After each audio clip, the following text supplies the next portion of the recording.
میرے نبی کریم سید عالم صلی اللہ تعالی علیہ وسلم نے فرمایا رب قیمت کا سوال اور نہیں مانگتا، یقین کریں نہیں مانگ، بندے قیمت مانگتے ہیں۔ آپ 100 دفعہ مسکرا کے بات کریں، ایک دفعہ نہ کریں تو کہتے ہیں مولوی صاحب امیر ہو گئے، آپ تو صحیح سلام بھی نہیں لیتے۔ ایک دفعہ ہو سکتا ہے بیچارہ پیٹ میں درد ہو رہی ہو سکتا ہے گھر کی کو بہت بڑی ٹینشن ہو سکتا ہے کوئی مجبوری ہو، بندے ہمہ وقت قیمت مانگتے ہیں، ہمہ وقت آپ تندرست ہیں، ہر وقت آپ قیمت ادا کرتے ہیں تو لوگ راضی ہیں۔ لیکن رب کہتا ہے تو کوئی قیمت نہ دے، کوئی بہانہ ہی بنا لے، تیرا رب تجھ سے راضی ہو جائے گا۔ سنیں بڑی پیاری حدیث، بڑی خوبصورت حدیث، کنز المال میں دیگر کتب احادیث میں ہے۔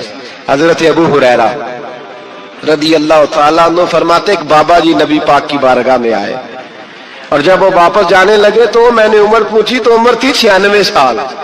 کہتے ہیں بزرگ جب آئے نا تو یہ بھویں جو ہے نا ان کی سفید ہو کے تو یوں آنکھوں پہ آ گئی، بڑی چھڑی بابا جی نے پکڑی ہوئی اور دونوں ہاتھ پکڑ کے نا چھڑی کے اوپر جھکے ہوئے ہیں ایک جانب، قربان جاؤں۔ کہتے ہیں جب وہ بزرگ مسجد میں داخل ہوئے تو میرے رسول نے کھڑے ہو کے استقبال فرمایا، کھڑے ہو، اور نبی کریم صلی اللہ علیہ وسلم نے آگے بڑھ کے بابا جی کو بازو سے پکڑا اور بٹھایا۔ حضور بیٹھ گئے، کہا بزرگوں کیسے آئے ہو؟ تو کہتے ہیں وہ بابا جی بات کرتے تو آنکھ کھول کے پہلے حضور کا چہرہ دیکھتے، پھر وہ بات کرتے تو ان کے لب و لہجے کے اندر بڑی پریشانی، بڑی تکلیف، بڑی مایوسی۔ عرض کرنے لگے یا رسول اللہ، حضور زندگی ساری گناہوں میں بیت گئی ہے، حضور غلطیاں ہی غلطیاں، یاد ماضی عذاب ہے، یا رب چھین لے مجھ سے حافظہ میرا۔ اے اللہ کے رسول بڑی لمبی فہرست ہے، پاپ ہی پاپ ہے، کالے سیاہ دفتر ہے۔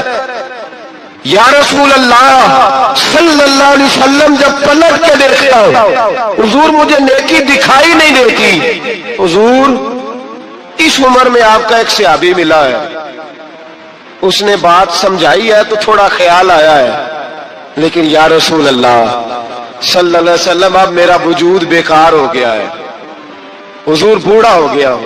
3 باتیں کہیں بزرگوں نے اور نرالی کہیں، کہنے لگے یا رسول اللہ صلی اللہ علیہ وسلم، حضور اب تو میری کمر بھی سیدھی نہیں ہوتی کہ میں نماز ہی صحیح ادا کر سکوں، بوڑھا ہو گیا ہوں۔ یا رسول اللہ صلی اللہ علیہ وسلم اب میرے اندر طاقت نہیں کہ میں محنت مزدوری کر کے صدقے اور خیرات دے سکوں۔ یا رسول اللہ صلی اللہ علیہ وسلم اب میں تلوار لے کے جہاد بھی نہیں کر سکتا، حضور نہ میں لمبی نمازیں پڑھ سکتا ہوں، آقا نہ میں صدقات و خیرات دے سکتا ہوں، محبوبہ نہ میں دین کے لیے کوئی جہاد کر سکتا ہوں، بیکار وجود ہے،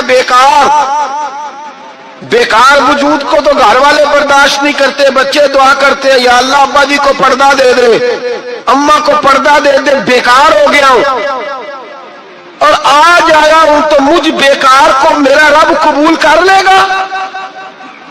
آج کلمہ پڑھوں تو بیکار ہوں، کسی کام کا نہیں، نہ نماز نہ صدقات نہ جہاد، قبول کر لے گا؟ حضرت ابو ہریرہ فرماتے ہیں جیسے برسات میں بارش کی جھڑی لگتی ہے، یوں مصطفیٰ کی آنکھوں سے جھڑی لگ گئی، حضور کھل کے روئے، کھل کے۔ اور میرے حبیب پاک نے فرمایا بزرگوں بڑے مجاہد ہیں، دین کے لیے جہاد کرنے والے بڑے ہیں، رب کریم کو آپ کی تلوار کی اتنی حاجت نہیں، اور فرمایا اس کے خزانے کوئی خالی تو نہیں کہ آپ ہی گویا صدقہ دیں گے تو بھرے جائیں گے، اور فرمایا پھر رب کریم کی شان میں اضافہ نہیں کرتی عبادتیں، وہ تو بندے کو نفع دیتی ہیں۔ میں بزرگوں نہ آپ جہاد کرے نہ آپ صدقات دے، لا نبی نمازیں پڑھے، آپ صدق دل سے آ جائیں، اللہ کے رسول کا وعدہ ہے رب آپ کو بغیر حساب کتاب جنت عطا فرما دے گا۔ آنا تو شرط ہے کہ نہیں؟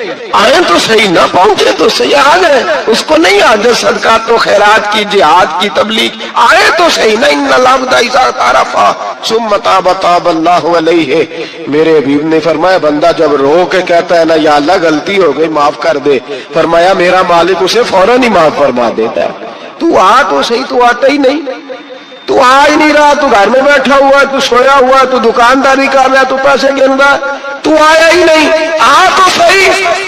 بلکہ میرے نبی پاک فرماتے ہیں جب اللہ پاک کا بھاگا ہوا غلام آتا ہے پھر تو اللہ زیادہ راضی ہوتا ہے، پھر تو اللہ زیادہ راضی ہوتا ہے، زیادہ راضی ہوتا ہے۔ تو آ تو صحیح، پہنچ تو صحیح۔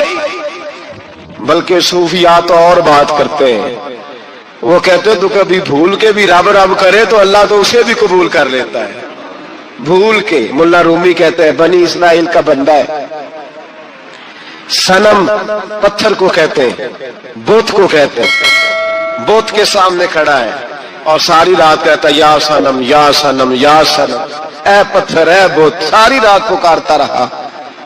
رات گہری ہو گئی، نیند کا غلبہ، تھک گیا، سونے کے قریب آیا تو غلطی سے منہ سے نکل گیا یا صمد، یا صنم کی جگہ نکل گیا۔ رب کریم نے فرمایا جبریل دوڑ کے جا، جو مانگتا ہے اسے دے دے۔ حضرت جبریل عرض کرتے ہیں مولا بھول کے تیرا نام لے رہا ہے، بھول کے لے رہا ہے۔ تو رب کریم نے فرمایا چل نام تو میرا ہی لے رہا ہے نا، میرا لے رہا ہے نا یا اللہ۔ وہ اللہ کریم نے فرمایا جھوٹے کے سامنے ساری رات کا کھڑا ہے، ساری رات کا پکار رہا ہے، اسے کچھ نہیں ملا تو سچے کا نام لیا ہے۔ اگر میں بھی کچھ نہ دوں اور بت میں اور مجھ میں فرق کیا رہ جائے گا؟ جا جو مانگتا ہے جھولی بھر کے دے، نام تو لیا ہے نا۔ او بھائی تو بہانا تو بنانا، وہ آ تو صحیح نا، تو یہاں آ جا، پہنچ جا، آ جا، بس بیٹھ جا، اس کی بارگاہ ناز میں حاضر تو ہونا، تجھے فرصت ہی نہیں۔ تو یاروں کے لیے ٹائم نکالتا ہے، بازاروں کے لیے ٹائم نکالتا ہے، گلیوں کے لیے ٹائم نکالتا ہے، چوکوں چوراہوں کے لیے ٹائم نکالتا ہے، ہفتے میں ایک دن ہوٹلنگ کے لیے بھی جاتا ہے، لیکن کبھی چھپ کے دو نفلوں کی تجھے توفیق نہیں ہوتی۔ اور میں کئی دفعہ کہہ چکا ہوں جس بندے کو بغیر عبادت کے رزق زیادہ ملنے لگ جائے اس پر آزمائش ہوتی ہے رب کریم کی۔ اللہ فرماتا ہے اس کو پیسے دو، اسے آنے نہ دینا، اس کو کہو چل پیسے دوڑ جا۔ لوگ سمجھتے ہیں میں بڑا ذہین و عقل مند ہوں، دیکھو میں اپنی ہوشیاری سے چالاکی سے آگے نکل گیا، تو آزمائش ہے، یہ تو آزمائش ہے رب کریم کی طرف سے، یہ تو اس کی خفیہ تدبیر ہے۔ میرے بھائی اس کی بارگاہ ناز تک جو آ گرا، آنا تو ہماری ذمہ داری ہے کہ نہیں؟ پھر اس کی رحمت آگے بڑھ کے استقبال کر لیتی ہے، پھر اللہ کا فضل اس کو تھام لیتا ہے اس بندے کو۔ اور خدا کی رحمت کتنی زیادہ ہے، میرے حبیب کریم سید عالم صلی اللہ علیہ وسلم نے فرمایا اللہ نے اپنی رحمت کے 100 حصے کیے۔ حضور فرماتے ہیں ایک حصہ اللہ نے دنیا میں نازل کیا ہے، کتنا؟ ایک حصہ۔ فرمایا یہ جو ماں بیٹے سے پیار کرتی ہے، باپ بیٹے کے لیے مزدوری کرتا ہے، یہ جو بہن بھائی کے لیے روتی ہے، یہ جو بیوی شوہر کے لیے دعا مانگتی ہے، یہ جو بچے ماں باپ سے پیار کرتے ہیں، فرمایا یہ اس ایک رحمت کا نتیجہ ہے، ایک رحمت کا نتیجہ۔ تو صحابہ کہنے لگے یا رسول اللہ وہ 99 کدھر ہے؟ نبی پاک نے فرمایا رب کریم نے سنبھالی ہوئی ہے، قیامت کے دن تمہیں عطا فرمائے گا، ابھی تو ایک نازل کی ہے، ابھی اللہ نے۔ ایک بزرگ تھے ہمیں تفسیر پڑھایا کرتے تھے، تفسیر کے استاد تھے، میں نے ان سے ایک دن کہا، میں نے کہا حضرت صاحب کچھ باتوں میں نا میں اڑ جاتا ہوں، میں اپنے آپ کو اتنا لائق نہیں سمجھتا، تو کہیں کہیں نا ذہن الجھ جاتا ہے، تو کبھی الجھ جاتا ہوں، ایک سوال کئی دنوں کا ہے، اصول تفسیر کا مسئلہ ہے، تو ذرا کچھ چیزیں ایسی ہوتی ہیں بزرگ کہتے ہیں جو کتابوں سے نہیں ملتی، صرف سینوں سے ملتی ہے، کورس تو فقط لفظ ہی سکھاتے ہیں، یہ آدمی ہے جو آدمی بناتے ہیں۔ میں نے کہا صاحب یہ سمجھ نہیں آئی کہ یہاں بھی صاحب وہاں بھی صاحب۔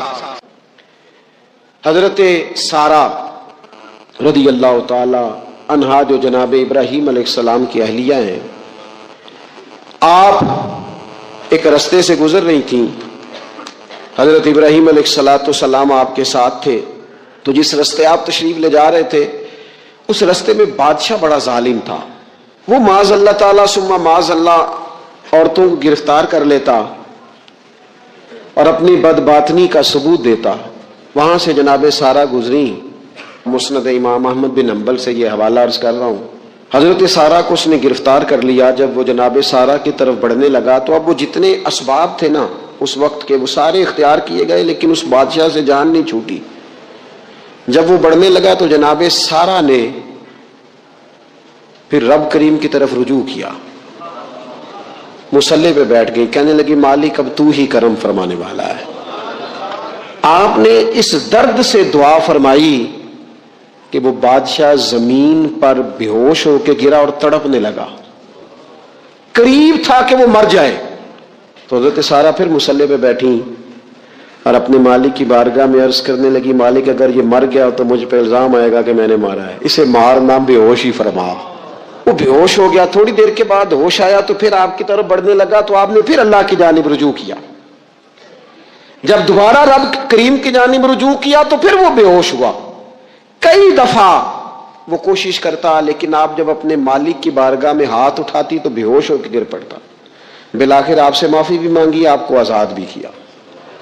ایک وقت ایسا آتا ہے جب سارے اسباب جواب دے جاتے ہیں۔ ہم مسلمان ملک میں رہتے ہیں، کچھ باتیں بڑی خوب ہیں۔ میں نے دیکھا ہے کہ ڈاکٹر جب سمجھ آتا ہے نا کہ رپورٹس، ادویات، ٹیسٹ اب اس نتیجے پہ پہنچ گئے ہیں کہ شاید یہ مریض بچے گا نہ، تو چونکہ مسلمان ملک ہے تو میرے وطن کے ڈاکٹر ایک خوبصورت جملہ بولتے ہیں، مجھے بڑا پسند ہے۔ وہ یہ نہیں کہتے اب کچھ نہیں ہو سکتا، وہ کہتے ہیں آپ دعا کریں۔ کیا مطلب کہ اب رجوع اللہ کا وقت آ گیا ہے۔ ہمارے پاس جو شعور تھا، علم تھا، وہ ہم نے خرچ کر دیا۔ اب ٹائم ہے کہ رجوع اللہ کریں، آپ اللہ کی بارگاہ۔ یہ بڑا خوبصورت جملہ ہے، اچھی باتوں کا بھی تو ذکر کرنا چاہیے نا۔ یہ خوبصورت جملہ ہے کہ آپ دعا کریں۔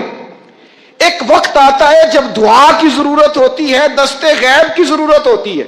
نبی پاک علیہ السلام 313 کو لے کے جب میدان میں آئے تھے تو ظاہری اسباب تو یہ تھے کہ 1000 سے مقابلہ کیسے ہوگا، تو پھر میرے کریم نے پتہ کیا کیا، حضور نے پھر رب کریم کی طرف رجوع فرمایا، اور پھر اللہ کی مدد فرشتوں کی صورت میں آئی۔ ایک خاتون تھی حضرت زنیرہ رضی اللہ تعالی عنہ، یہ صحابیہ ہیں، یہ مسلمان ہو گئی۔ کفار نے انہیں مارا، تکلیف تھی، بڑی اذیت سے گزری، یہاں تک کہ ان کی بینائی چلی گئی۔ جب نظر آنا بند ہو گیا نا تو دور تھا مکے کا، کفار کی عورتوں نے معاذ اللہ تانا دیا کہ دیکھا نا لات و منات، یہ ان کے بتوں کے نام ہے، معاذ اللہ لات و منات تیری نظر لے گئے، اب تو کیا کرے گی؟ تو انہوں نے جب یہ تانا دیا تو جناب زنیرہ رضی اللہ تعالی عنہ نا ایمان، عقیدہ، یقین، توکل، اللہ کی بارگاہ کی طرف رجوع، سارے حوصلے جمع کر کے کہنے لگی چپ کرو، اگر میرا رب چاہے گا تو اسی طرح میری آنکھیں واپس لوٹا دے گا، پورے توکل سے۔ اور پھر آپ نے دعا مانگی، اے اللہ مہربانی فرما، یہ مجھے تانا دیتے ہیں کہ اگر تو نے دل مسلم کی دل جوئی نہیں تو تانا دیں گے بت کے مسلم کا خدا کوئی نہیں۔ مالک مہربانی فرما۔ وہ رجوع اللہ کیا، رات کو سوئی تھی تو آنکھوں میں روشنی نہیں تھی، جب صبح اٹھی تو دونوں آنکھوں کو اللہ نے روشن فرما دیا تھا۔ میں عرض کر رہا ہوں کہ وقت ہے ہمارے اوپر کہ اب ہمیں اپنے رب کی بارگاہ کی طرف رجوع کرنا چاہیے۔ جب بندہ اللہ کی جانب رجوع کرتا ہے نا، نبی پاک علیہ السلام نے فرمایا جب تم استغفار کرتے ہو نا تو اللہ ہر مشکل سے نکلنے کے لیے تمہیں رستہ عطا فرماتا ہے، اور اللہ تمہیں وہاں سے رزق عطا کرتا ہے جہاں سے تمہارا کبھی گمان بھی نہیں گیا ہوتا۔ کبھی نہ توجہ کریں، جب پوری طرح ٹوٹ جائیں نا پھر توجہ کریں رب کی جانب، جب پوری کوشش کریں کام نہ ہو تو پھر بیٹھ جائیں اپنے مالک کی بارگاہ میں، مالک اسباب جمع کر لیے، اب تو مدد فرما۔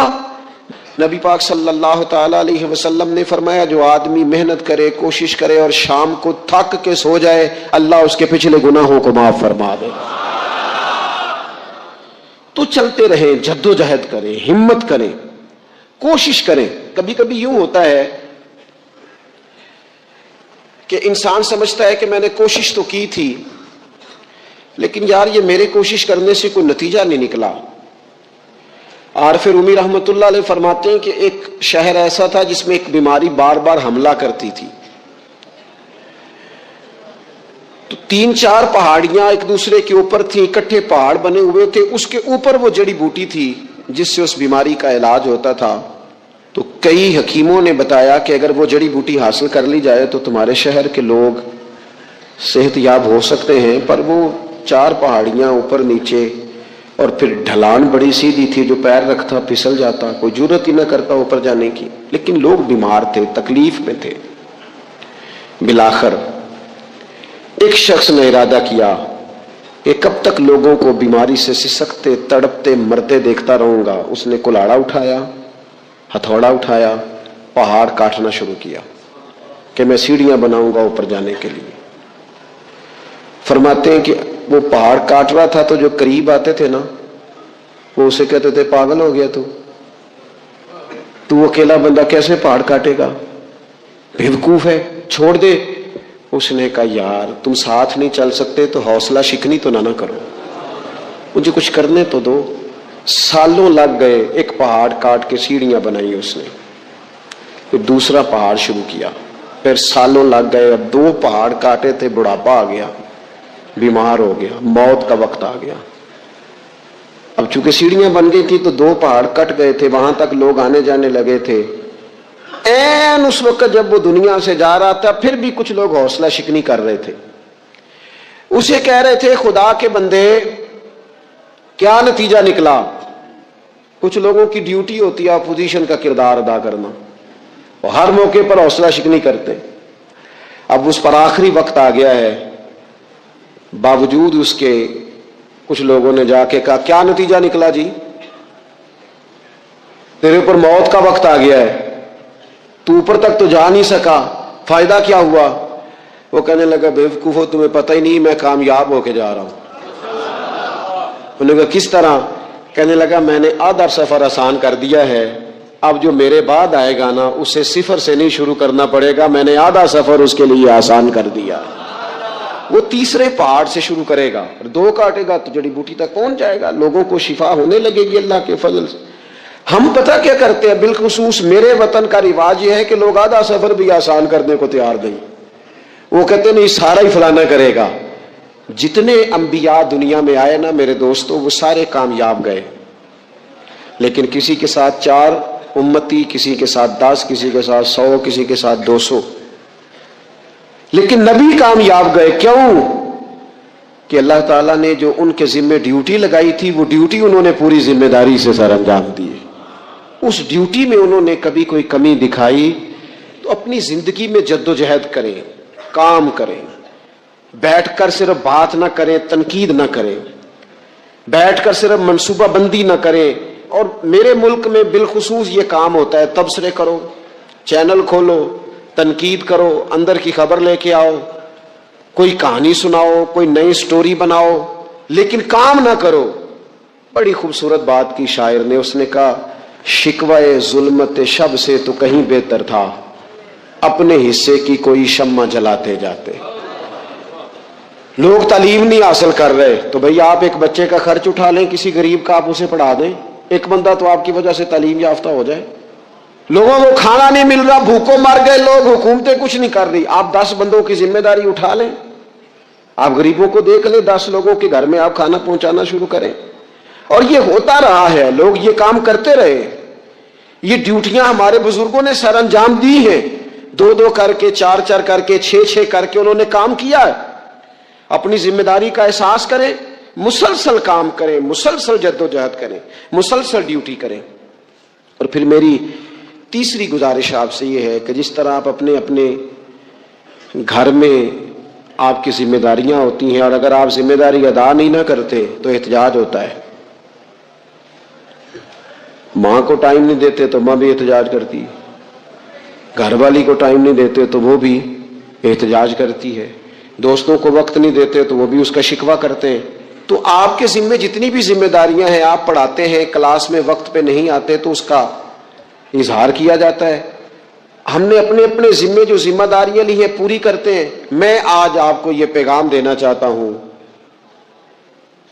کہ ایک ایک ڈیوٹی دین کی بھی اپنے ذمے لیں، ایک ایک ڈیوٹی، ایک کام اپنے ذمے لے لیں. آپ اپنے اپنے علاقے کی مسجد میں جھاڑو دینے کی ڈیوٹی لے لیں، آپ یہ ذمہ داری لے لیں کہ مجھ سے کچھ نہیں ہو سکتا تو میں ہفتے کے بعد مسجد میں جاؤں گا اور قرآن مجید کو میں صاف کر کے جھاڑ پونچھ کے ترتیب کے ساتھ مرتب کروں گا.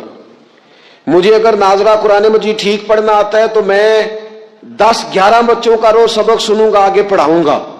کوئی ذمہ داری لے, دین کی کوئی ڈیوٹی اپنے ذمے لے. اگر مالی طور پر آپ تعاون کر سکتے ہیں تو کسی جگہ, کسی مسجد میں, مدرسے میں, خیر کے کسی کام میں شامل ہو جائیں.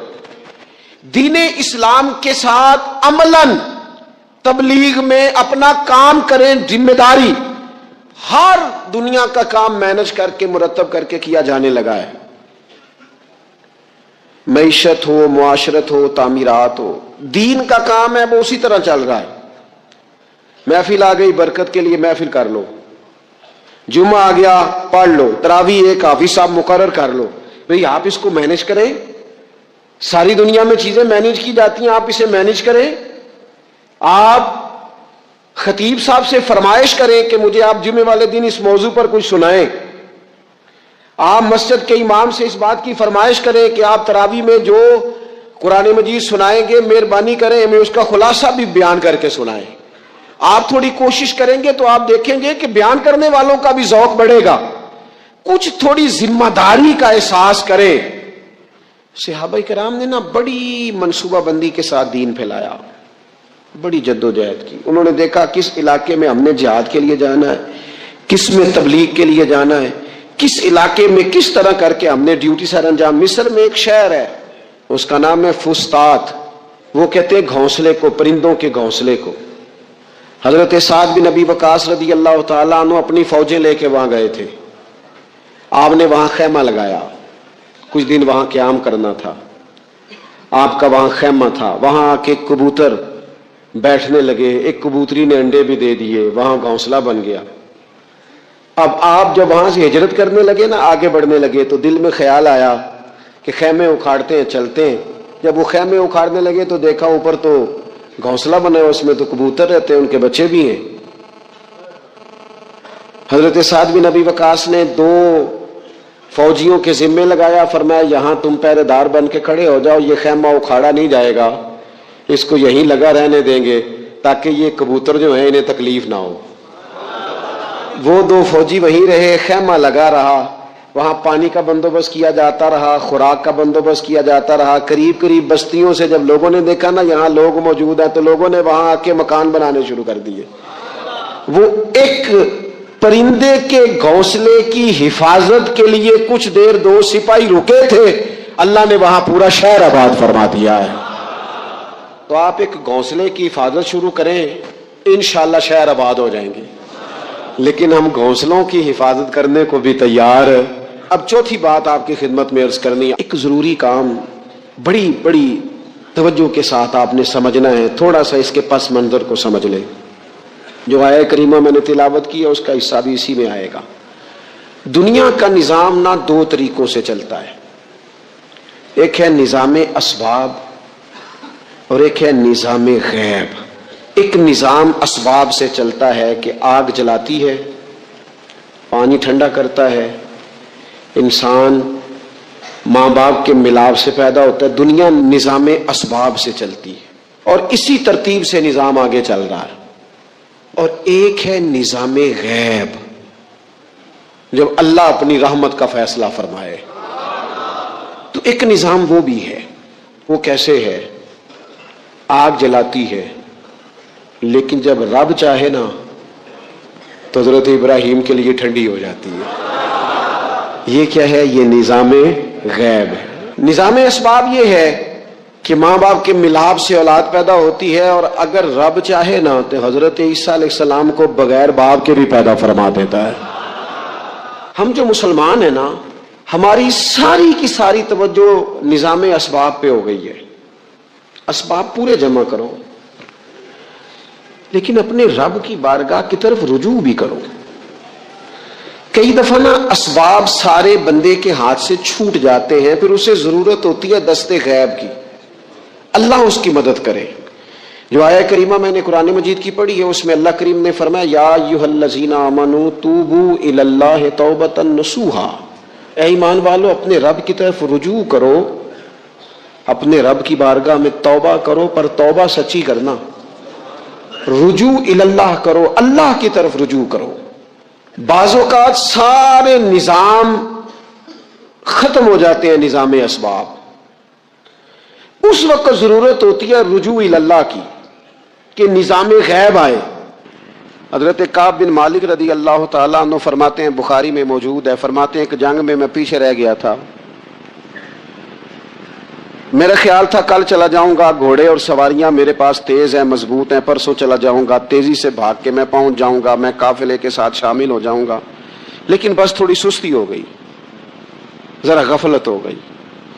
آپ فرماتے ہیں جب سب لوگ چلے گئے حضور علیہ السلام کے ساتھ جہاد میں اور میں پیچھے رہ گیا، تو پھر جب چند دن گزر گئے اور محبوب کے واپس آنے کا ٹائم ہو گیا، تو اب میں غور کرتا سمجھتا تو مجھے مدینے میں یہاں بزدل لوگ نظر آتے، اور کون نظر آتے؟ جو منافق تھے، وہ منافق بزدل دکھائی دیتے، یا مجھے عورتیں اور بچے دکھائی دیتے۔ میں پریشان ہوا، حضور واپس آ گئے۔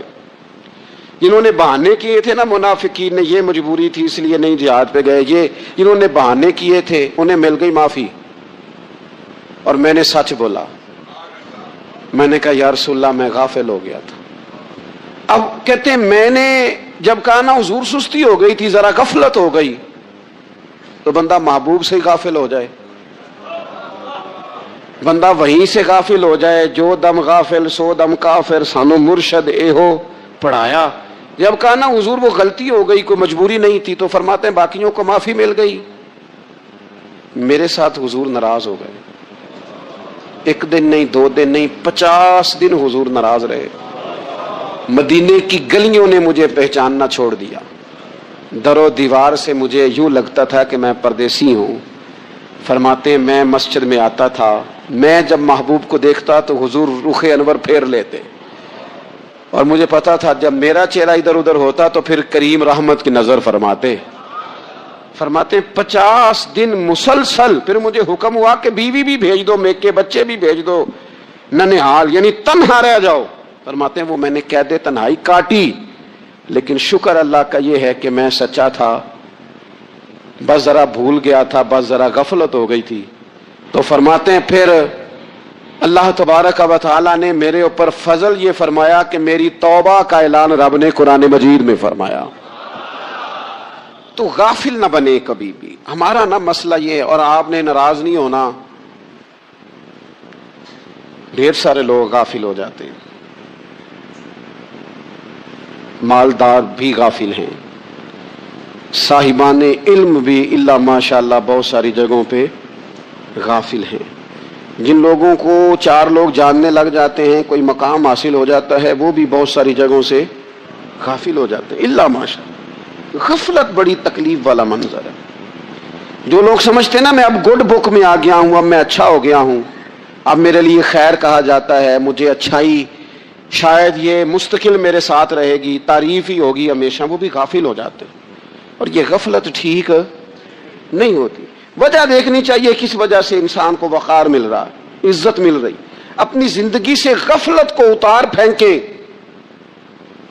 تھوڑی دیر کی تو غفلت ہوتی ہے، لمبی تو نہیں۔ 2 منٹ کے لیے صرف اس نے ڈرائیونگ کرتے ہوئے چہرہ موبائل کی طرف کیا تھا، 2 ہی تو منٹ لگے تھے۔ لمحوں نے خطا کی تھی، صدیوں نے سزا پائی۔ لمحوں نے خطا کی تھی، صدیوں نے سزا پائی۔ ایک لمحے کے لیے غافل ہوئے تھے اور صدیاں، نسلیں روتی رہ گئیں پیچھے، بچے تڑپتے رہ گئے، اہل خانہ پریشان رہ گئے، ماں باپ ساری زندگی روتے رہے، لیکن یہ 2 منٹ کے لیے۔ یہ غفلت جو ہے یہ بڑی تکلیف والا معاملہ۔ اپنی زندگی سے غفلت کو اتارنا ہے، غافل نہیں بننا، ہر وقت توجہ اور ساری باتوں پہ توجہ۔ بعض اوقات لوگ ایک طرف توجہ کر کے ایک طرف سے غافل ہو جاتے ہیں، نہ، توجہ ہمہ پہلو رکھنی ہے۔ ہمارے ذمے جتنے بھی حقوق ہیں ان سب پر توجہ، ہر چیز کا خیال، ایسا نہ ہو کہ عبادت کرتے رہ جائیں اور حقوق العباد ہم سے چھوٹ جائیں، اور حقوق العباد اتنے زیادہ ادا کریں۔ صاحب مجھے کہنے لگے ایک دفعہ بڑے وسوق کے ساتھ، کہنے لگے جی معاذ اللہ سما نہیں جی ٹائم ملتا پھر نماز دا کی کریے، روزی کمانا بھی تو عبادت ہے نا۔ تو میں نے کہا آپ نے عبادت کا نہ ایک حصہ قبول کیا ہے, آپ نے کل عبادت نہیں قبول کی. عبادت کل ہے, ہمہ پہلو. ایک حصہ آپ قبول کر کے نکل گئے اور باقی آپ نے چھوڑ دی. تو کسی ایک طرف سے بھی غافل نہیں ہونا. جتنی ذمہ داریاں ہیں, جتنی ڈیوٹیاں ہیں, ان سب کا خیال. اور جو بڑا آدمی ہوتا ہے, بڑا گھر میں بڑا ہو, قبیلے میں بڑا ہو, علاقے میں بڑا ہو, ادارے میں بڑا ہو, کلاس میں بڑا ہو, جو بڑا ہے اس کی تو ساری آنکھیں کھلی ہوئی ہونی چاہیے. ایک ایک پر اس کی نظر ہونی چاہیے کہ میری کہاں ضرورت ہے, کہاں مجھے اشک شوئی کرنی ہے, کس کے ساتھ میں نے کس طرح محبت کا رویہ رکھنا ہے. غافل نہ بنے. اچھا جی, اب کیسے پتہ چلے گا کہ ہم غافل ہیں؟ یہ کیسے پتہ چلے گا؟ آپ کسی بندے سے بھی پوچھ لیں حالات کیا ہیں تو کہتا ہے اللہ کا شکر ہے کبھی کسی کا دل نہیں دکھایا, اللہ کا شکر ہے جی زمانہ ہو گیا 5 نمازیں پڑھتا ہوں, اللہ کا شکر ہے جی. کیسے پتہ چلے گا غافل ہیں؟ پہلی علامت ہمارے علماء اور صوفیاء نے غافل بندے کی لکھی ہے. اس آئینے میں نے اور آپ نے اپنا آپ دیکھنا ہے. غافل بندے کی پہلی علامت یہ ہوتی ہے کہ وہ دنیاوی کاموں میں چست ہوتا ہے اور اللہ اور اس کے رسول کی فرما برداری میں سست ہوتا ہے. یعنی نماز کے وقت تو اسے نیند ستاتی ہے, پریشانی ہوتی ہے, لیکن اگر کسی جگہ مال مل رہا ہو, پیسے مل رہے ہوں, وہاں جانا ہو تو پھر اسے کوئی چیز بھی تنگ نہیں کر. دنیاوی کاموں میں چست ہوگا, یعنی ٹی وی کے آگے, موبائل کے آگے وہ گھنٹوں بیٹھا ہوا ہے, اور اگر اسے 25 منٹ قرآن پاک سننا پڑ جائے, اگر اسے 20 منٹ دینی محفل میں بیٹھنا پڑ جائے, اگر اسے کہا جائے کہ تو 20 رکعت نماز نفل ادا کر, دنیاوی کاموں میں چست ہے, دینی کاموں میں, یہ غفلت کی پہلی علامت. پھر ذاتی معاملات پہ پیسہ خرچ کرنا ہو تو ڈھیر سارا ہے, کسی غریب کی مدد کرنی ہو تو. وہ ہمارے ایک دوست ہیں, وہ اکثر کہا کرتے ہیں, وہ کہتے ہیں آج کل کسی سے کہنا فلائی کام میں, دینی کام میں, کسی کی مدد میں کچھ 4 پیسے خرچ کرنے ہیں, تو لوگ کہتے ہیں ہاتھ تنگ ہے. ہاں کوئی سستا پلاٹ ملتا ہو نا, اور اگر یہ سمجھ آ جائے کہ وہ مجبور ہے بیچارہ بیچنے والا, تو پھر کہتے ہیں میں 2-3 دوستوں کو پھاڑ لے سن. ذاتی کاموں میں جب بندہ چست ہو اور دینی کاموں میں سست ہو تو مطلب یہ ہے کہ بندہ غافل ہے. پہلی علامت غفلت کی.